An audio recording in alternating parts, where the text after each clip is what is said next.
Because of the fact that Wildlander is probably my favorite game of all time, with the exception of maybe classic WoW when I played it as like a 10-year-old kid, I often fantasize about all the different things I want to see added to the game.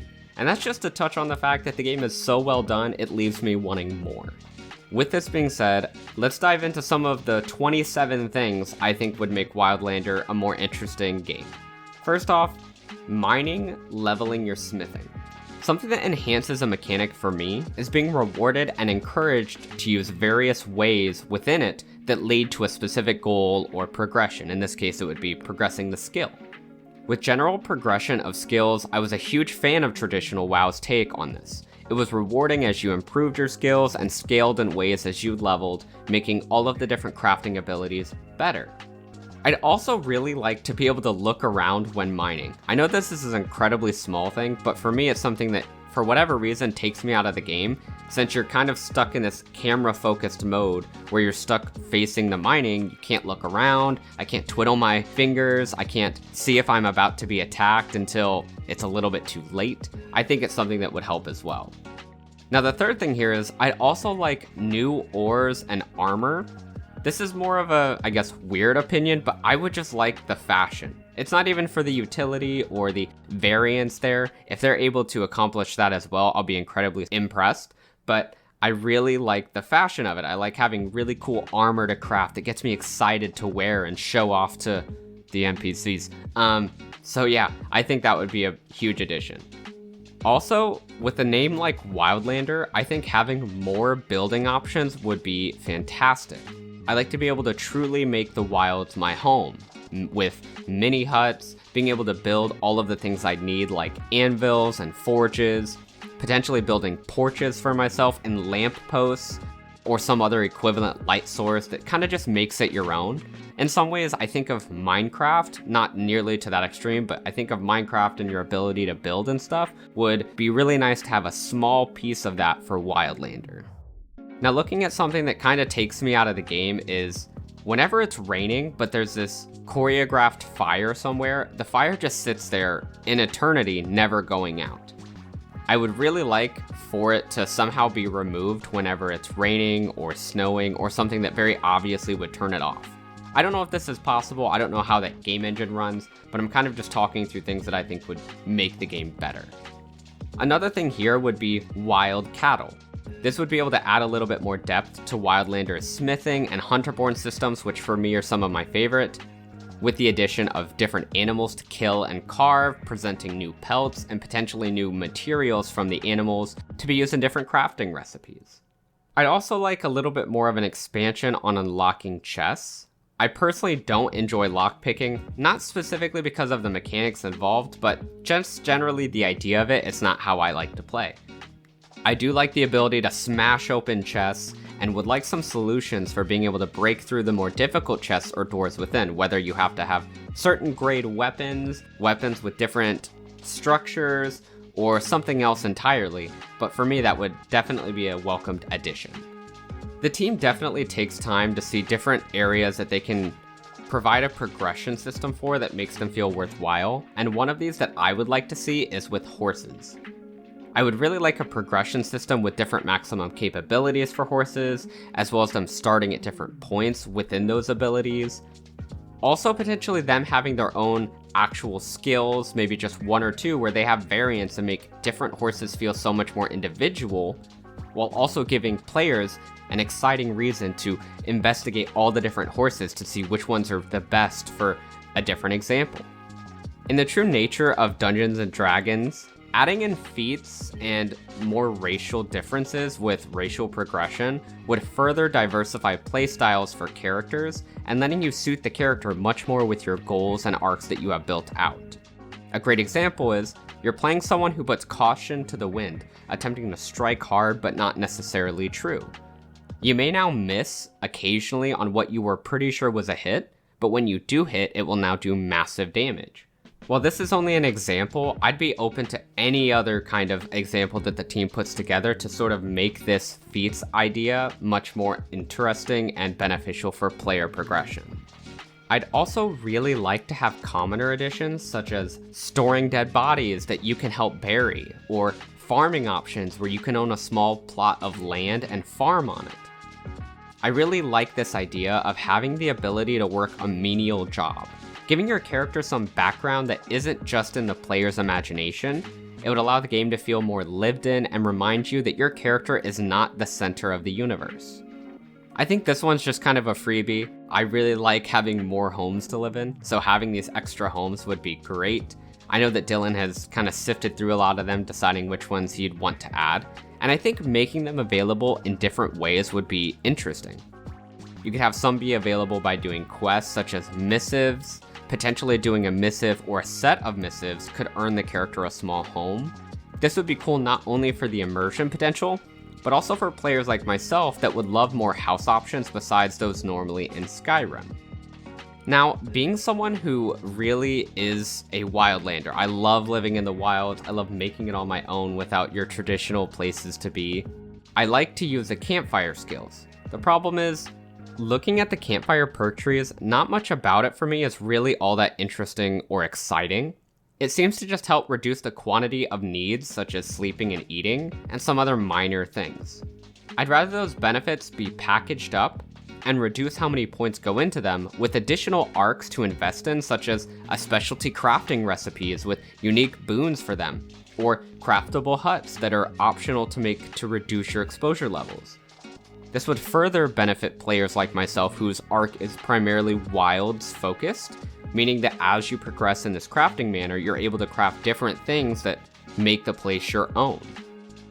Now, I've already talked about this in my other video about cooking, but I would like a food rework and balancing. I'd like to see an evolution to the cooking system, giving it a form of progression and variance in the character's abilities to cook.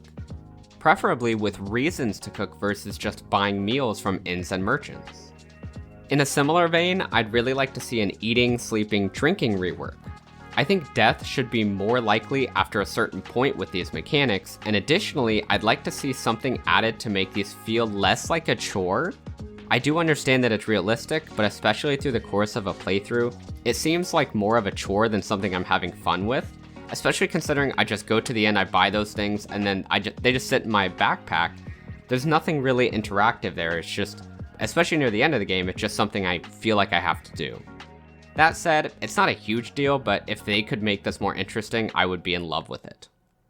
Now, this next thing is actually a fairly big thing for me because I play a mage character. As you level up and you learn more spells and such, especially by like the mid to late stages of the game, this is what my screen looks like.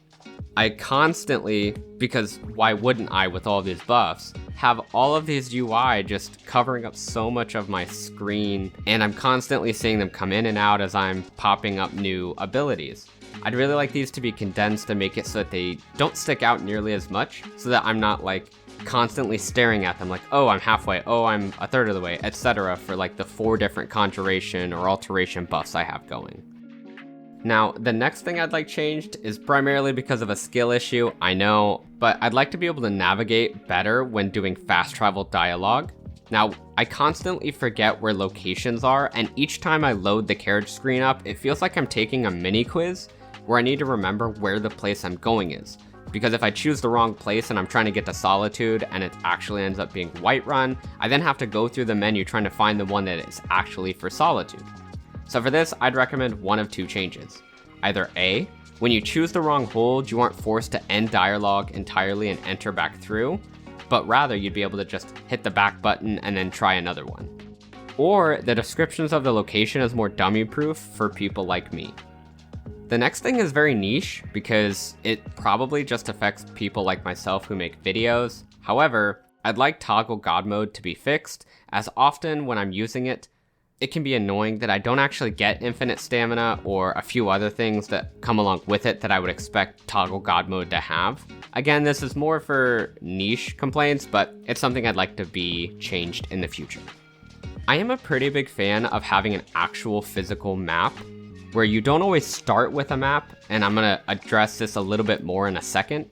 But when you do have a map, it's not a separate screen from your gameplay, but rather you pull it out like an item and you look at it while you're walking around.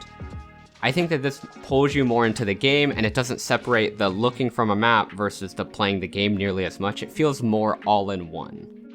Now, touching more on this idea of maybe you don't always start with a map, I'd like to see more diverse starting skills, proficiencies, and items at the character creation. So piggybacking off of the previous point, when you choose your background, maybe you start with a map, or you start with some cooking skills, or innate crafting skills nullifying your requirement to put a perk into smithing to craft basics like general options. What this does is it makes your background choice feel significantly more important and more relevant, as opposed to right now. It doesn't feel terrible, but I think it feels a little bit more shallow than it could if we added some of these things where you actually got general interesting benefits from choosing them. Now, the next thing I'd like to see down the line is something I'm calling dark enchantments. So how this works is, there would be an option to allow you to increase your base character stats outside of leveling, where you spend gold to some sort of vendor to have this done through dark magic. The cost for this increasing substantially each time, making the gold you have to spend significantly more every single time. Now, what this would do is, for players like myself who invest a large amount of our base stats and then realize, oh, I want to use the Necromancer's Amulet or something, and I'm never going to have enough base stats in that to actually use it, I'd be able to pay someone over and over and over again with my 1 million gold so that I can actually afford this. This would A, give a good usage for gold, especially as you progress into the later games, and B, give characters a little bit more freedom when maybe they've not perfectly invested their base stats and maybe they want to have better stamina regen or better movement speed or something to that effect. The next thing I'd like to see involves the launcher for the game. I'd like to see additions to the launcher which allow you to toggle on and off certain difficulties for the game, such as Skyrim Souls making paused screens toggleable from the launcher as opposed to having to mod it myself and go through an entirely separate menu, of course, where I mess it up and it doesn't work properly like I'd like it to. Additionally, I'd like a permadeath option added to the beginning of a character's playthrough, where you can opt into it from the initial character creator. I think this would make it so much more fun as opposed to just, again, doing it myself. It might invite players to try out permadeath and see if it's for them. Now, a huge one here, and this is something I've actually talked to Dylan himself about, is I'd like to see balancing on some of the unique gear to make them less broken. A great example, as I mentioned earlier, would be Necromancer Amulet, where you can get it fairly early in the game with little resistance in the way of getting it, and it's incredibly powerful. I would argue there's not an amulet that's more powerful for someone who's playing a Necromancer-style character. Ring of Namir is another good one, where it's not the easiest thing in the world to get, but it's not difficult by any stretch either. You can get it fairly early in the game, and it provides you huge stamina buffs. Also, you've got weapons like Dawnbreaker, where they're not incredibly easy to get, but in my opinion, they're the strongest weapon for their type of job, and it's not close. They don't really have any kind of competition. I'd like to see balancing so that these weapons do not outclass all other gear nearly as much. I'd also like to see a resolution to the jitter walking bug. This is something that Dylan had talked about in one of his streams, where occasionally I'll be walking, stepping up and down some sort of steps or some sort of incline or decline, and it just kind of jitters my character around, and it doesn't look very good. It kind of looks kind of janky. This is especially true for horse travel, and a fix with this would work wonders for me because watching my horse sort of jitter up and down a mountain occasionally is just ugly. I'd also really like new enemies, so I'd really like something like serpents or goblins or centaurs. For me, it really helps refresh the game adding these additional enemy types that could potentially have their own unique tactics and AI, as well as different animations, abilities, and aesthetics, not to mention the different things that they could use for utility for players themselves to take from them. Maybe you skin serpents and you get some sort of specific crafting ingredient used for a new crafting material that they add within the game. Now, number 27 on our list is I'd really like new mini-bosses. Similar to the giant frost troll with health regeneration currently within Wildlander, I thought this was epic. Mini-bosses with variety that are unexpected would be massively cool. This would also be nice to rework some of the lesser bosses in-game to make them more interesting and challenging and unique in the way that you fight them. A great example is Red Eagle, who, in my opinion, doesn't quite live up to the expectations of him that I've read about. He was by no means a boring fight, but I think he could be much more if there's some tweaks to how you had to fight him or unique aspects about him. What are some things that you would like to see added to Wildlander that would dramatically make your experience more interesting? Let me know in the comments below. Now, that was everything I had to cover today. I really hope you enjoyed the video. If you did, leave a like, consider subscribing. Stay safe, Wildlanders.